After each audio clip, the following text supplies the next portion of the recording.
All right, so I'm gonna recreate one of the Valentine's looks that I did. Not the whole thing. I still have a little bit of PTSD from that heart, so I'm not trying that again. But I had a lot of questions on how I got the black to be so black and how I got the vibrant pink color to pop off on the black. Also, my Yeti in the background, I'm mad at her. She didn't time out. She had the audacity to jump off of my makeup table and spill my coffee everywhere. It's rude. Okay, so what I went ahead and did is primed my eye with the MAC paint pot and then set it with a little bit of translucent setting powder.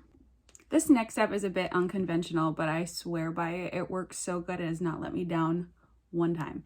So when I'm trying to get a really pigmented look, like I need it to be super, super vibrant, stay all day, I resort to using matte liquid lips. So this is actually the black lip from Transcend. So I put a little bit on my trusty palette. We all know I love this palette.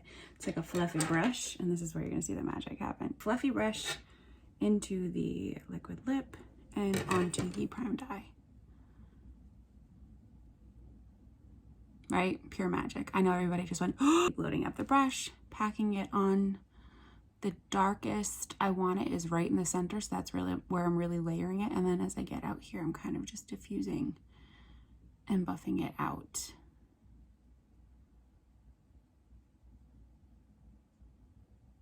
Next, we're going to go in with some black shadow. Again, start right in the center where we want all that pigment and then buff it out. And this will just really add some extra depth and butteriness to the finish of your eye look.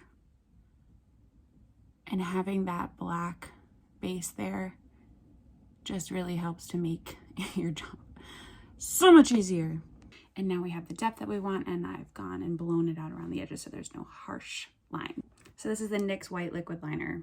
Epic wear. This stuff is no joke. Once you get it on, sometimes it's actually a little bit hard to get it off, but it is so, so, so white and so necessary to have that true of a color while trying to go over black. So we're going to take this and just start to sketch out that line. This is where it gets a little nerve-wracking, but just take it in baby steps. Do a little and breathe. Okay, caught my breath. We're going to go back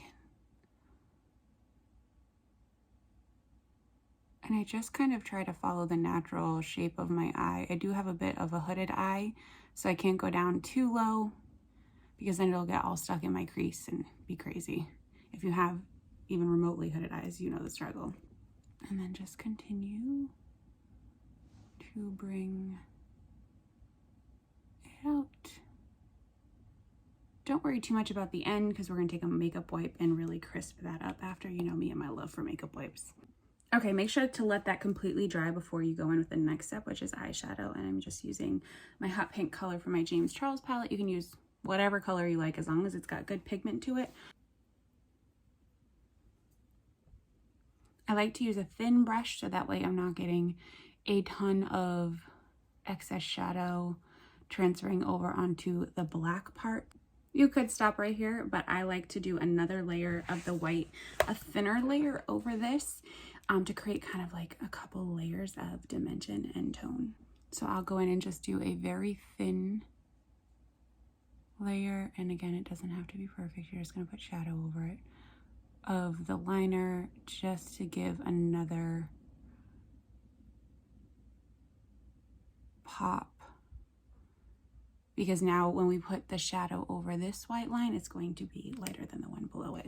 I'm going with like just a bit of a lighter pink on the same brush, so it's kind of mixing with the hot pink, and I'm just going to press it over the white.